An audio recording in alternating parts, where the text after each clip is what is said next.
लोकसभा निवडणुकीची धावपळ सुरू असताना रायगडच्या रोहा तालुक्यात धाटा औद्योगिक वसाहतीतील सामूहिक जलशुद्धीकरण प्रक्रिया केंद्र म्हणजेच CDPला भीषण आग लागल्याची घटना घडली।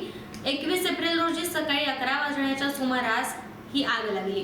पाईपला आग लागल्याची प्राथमिक माहिती मिळताच घटनास्थळी सगळेजण दाखल झाले। कोणतीही जीवितहानी यात झालेली नाही। आग एवढी मोठी होती की धुराचे लोट सर्वत्र पसरले होते। ही आग सकाळी 11 वाजण्याच्या सुमारास लागली। अग्निशमन दलाच्या गाड्या घटनास्थळी तातडीने पोहोचल्या।